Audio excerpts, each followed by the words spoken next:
বন্ধুরা, আশা করি তোমরা সবাই ভালো আছো। তো ওয়েলকাম টু মাই চ্যানেল। আমি সোমনাথদার কোচিং সেন্টার থেকে তোমাদের সবাইকে স্বাগত। বন্ধুরা, আগের ক্লাসে আমি তোমাদের সাথে মার্টিন লুথার কিং এই প্রোজের 8 নম্বর প্যারা পর্যন্ত আমি পড়েছিলাম। তো আজকে আমি 8-এর পর থেকে পড়া শুরু করব এবং এর বাংলা অর্থ আলোচনা করব। তো তোমরা আজকের এই পড়াটি দেখো। বলছে Martin began to work on other plans. Martin অন্য পরিকল্পনা কার্যকারী করতে শুরু করলেন। কি বললাম? যে মার্টিন অন্য পরিকল্পনা কার্যকারী করতে শুরু করলেন। First, he helped plan the freedom rides. প্রথমে তিনি বাসে চাপার স্বাধীনতার পরিকল্পনাকে সাহায্য করলেন। Black and white people from all over the country began to test laws on public transportation. এই ট্রান্সপোর্টেশনের বাংলা মানে বোঝো। ট্রান্সপোর্টেশনের বাংলা মানে হচ্ছে পরিবহন। By getting on buses and trains together. তাহলে এটার বাংলা মানে কি হচ্ছে দেখো। বলছে সারা দেশের শ্বেত ও কালো বর্ণের লোক সাধারণ পরিবহনে আইন পরীক্ষা করতে লাগলেন। এই একই সঙ্গে বাসে ও ট্রেনে চেপে তারপর মার্টিন প্রতিবাদী স্থান দখল করতে সাহায্য করলেন। The Martin help to organise sit ins. তাহলে কি হলো? যে তারপর মার্টিন প্রতিবাদী স্থান দখল করতে সাহায্য করলেন। Black and white people began to walk into formerly segregated. তাহলে এই সেগ্রিগেটেডের বাংলা মানে কি? সেগ্রিগেটেডের বাংলা যে পৃথক করা, তা আলাদা করা। Segregated public place to sit down together. তাহলে কি হলো? বলতে চাইছে যে সাদা কালো শ্রেণীর উভয় শ্রেণীর লোকেই পূর্বেকার পৃথক সাধারণ জায়গায় গিয়ে একসঙ্গে বসার কাজ শুরু করলেন। In the সিটিজ of the north and south people began two March for freedom. তারপর তিনি অভিযান শুরু করলেন উত্তর ও দক্ষিণের নগরগুলিতে জনগণ স্বাধীনতার জন্য অভিযান শুরু করলেন। তা আশা করি বন্ধুরা তোমরা 8-এর প্যারাটা বুঝতে পেরেছো। তোমরা এবারে 9-এর প্যারাটা দেখো। তো বন্ধুরা পরের প্যারা দেখো কি বলছে।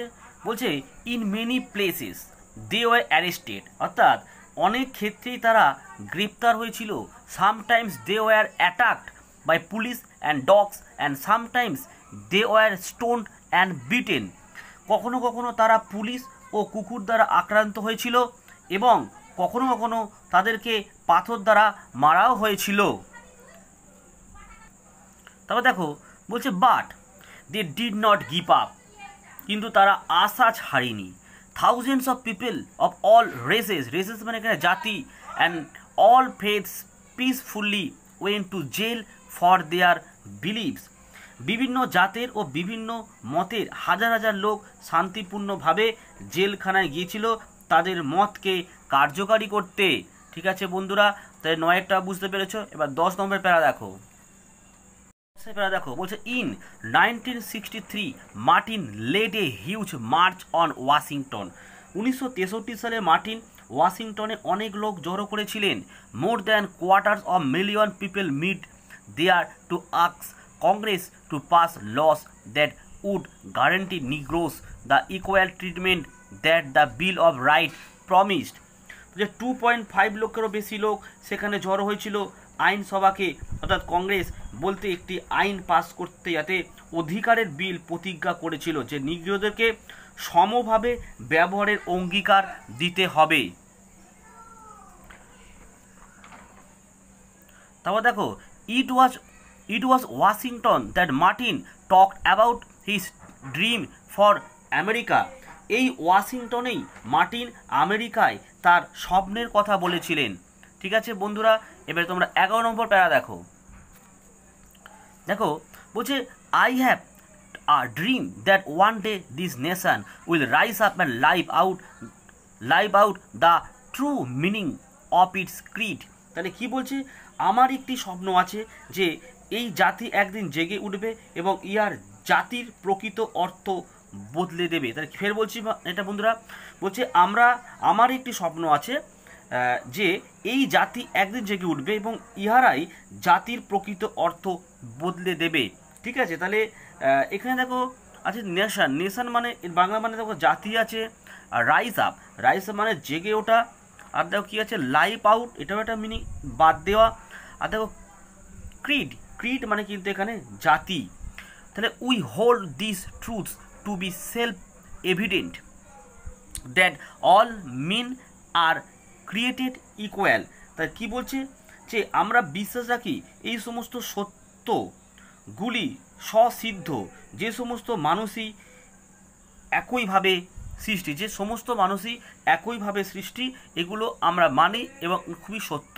ঠিক আছে বন্ধুরা, তোমরা 12 নম্বর প্যারা দেখো। এবারে দেখো বলছে যে আই হ্যাভ আ ড্রিম, অর্থাৎ আমার একটি স্বপ্ন আছে, দ্যাট ওয়ান ডে, যে একদিন on the red hills of Georgia, যে আমার একটি স্বপ্ন আছে যে একদিন জর্জিয়ার the sons of selves and self owners will be able to sit down at a same table together.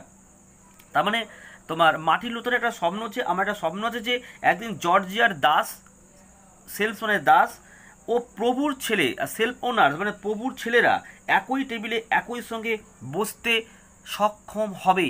ঠিক আছে, এবার 13 নম্বর প্যারা দেখো। তাই দেখো কি বলছে, আই হ্যাভ আ ড্রিম, বলছে যে আমার একটি স্বপ্ন আছে, that my 4 little children will one day live in a nation where they will not be just by the colour of their skin but by their character. বলছে তার কী হলো, আমার 4টে ছোট শিশু একদিন একই দেশে বাস করবে যেখানে তারা চামড়ার রঙের দ্বারা বিচার্য হবে না, বিচার্য হবে তাদের চরিত্রের দ্বারা। ঠিক আছে, এবার তোমরা দেখো নেক্সট 14 নম্বর প্যারা দেখো। আবার দেখো বলছে Martin began to see more progress, মানে বলছে মার্টিন কিছু উন্নতি দেখতে পেলেন। In 1964 he was awarded one of the world's greatest honour, the Nobel peace prize. 1964 সালে তাকে দেওয়া হয়েছিল পৃথিবীর শ্রেষ্ঠ পুরস্কার নোবেল শান্তি পুরস্কার। In the years from 1964 to 1968 Congress passed laws that made sure that Negroes could vote, could get a job, could go into any public place and could live where they wanted to live। তাহলে কী হলো, বলছে 1964 থেকে 68 সাল পর্যন্ত মন্ত্রিসভা একটি আইন pass করে ফেলেছে, এটা নিশ্চিত করে যে নিগ্রোরা ভোট দিতে পারবে, কাজ পাবে, কোনো জনসাধারণের জায়গায় যেতে পারবে, তারা যেখানে চাইবে সেখানে বাস করতে পারবে। This laws kept Negroes new hope, এই আইন নিগ্রোদের এক নতুন আশার আলো ছিল বা নতুন আশা ছিল। ঠিক আছে, পরে বেলা দেখো। তো দেখো বন্ধুরা 15তম দেখো বলছে but Martin wanted to life to C the day when men would put aside their hatred and distrust of each other। বলছে কিন্তু মার্টিন এমন দিন দেখতে চেয়েছিলেন যেদিন মানুষ তাদের ঘৃণা ও একে অপরের প্রতি অবিশ্বাস দূরে সরিয়ে রাখবে। He wanted to see his dream by brotherhood come true, তিনি চেয়েছিলেন যে তার ভ্রাতৃত্বের স্বপ্ন সত্য হবে। হি ডিড নট, অ্যাকচুয়ালি সে পারল না, বলছে যে হি ওয়াজ অ্যাসাসিনেটেড, উচ্চারণটা কিন্তু অ্যাসাসিনেটেড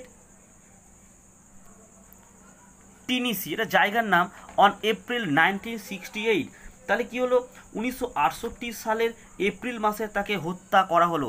দেখো অ্যাসাসিনেটেড মানে হচ্ছে রাজনৈতিক কারণে তাকে হত্যা করা হলো। ঠিক আছে, এবার নেক্সট প্যারা দেখো, দেখো the entire nation mourned the loss of man who had given new hope to the country. বলছে গোটা জাতি এমন একটি লোককে হারিয়ে দুঃখ প্রকাশ করলো যে দেশকে একটি নতুন আশা দিয়েছিল। It mourned the loss of a man who had tried to live the mind and hearts of all main.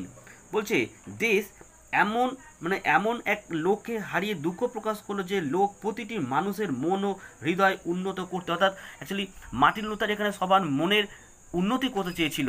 It had lost a man who had always serve the cause of justice peace and love. বলছে দেশ এমন এক লোককে হারিয়েছে যে সর্বদাই বিচার, justice মানে বিচার, শান্তি ও ভালোবাসার জন্য সেবা করে গেছে। The nation had lost the man but it had not forgotten his love for the people. জাতি লোকটিকে হারিয়েছে কিন্তু লোকটি মানুষের প্রতি ভালোবাসা ভুলতে পারেনি। People all over the country moved by the Congress and determination vote to make his dream come true. সারা দেশের লোক এর সাহস ও বীর সংকল্পের জন্য অভিভূত এবং অঙ্গীকার করেছিল তার স্বপ্নকে সত্য করতে। ঠিক আছে, তো বন্ধুরা তাহলে আজকে তোমাদের এই প্রশ্নটিও আমি শেষ করে ফেললাম। তো তোমরা আমাকে কমেন্ট বক্সে জানাও যে তোমাদের আর কোন পার্টটা পড়লে বা কোন সাবজেক্টটা নোট দিলে তোমাদের খুব ভালো হয়। তা তোমরা যদি আমাকে কমেন্ট না করো আমি কিন্তু তোমাদের কথা কী করে বুঝবো। ঠিক আছে, তো আজকে এই অবধি থাকলো। তো বন্ধুরা যদি এই ভিডিওটি তোমাদের ভালো লাগে তাহলে তোমরা একটি লাইক দিও, আর যদি ভালো না লাগে অবশ্যই ডিসলাইক দিও। আর যারা নতুন তারা চ্যানেলটিকে কিন্তু অবশ্যই সাবস্ক্রাইব করে বেল আইকন প্রেস করো এবং অবশ্যই অল নোটিফিকেশনটা অন করে রাখো, কারণ আমি যে ভিডিওগুলো আপলোড করব সবার আগে তোমার মোবাইলে কিন্তু নোটিফিকেশনটা যাবে। আর তোমরা প্রত্যেকে ভালো থেকো, সুস্থ থেকো, আর এই ভিডিও দেখার জন্য তোমাদেরকে অসংখ্য ধন্যবাদ।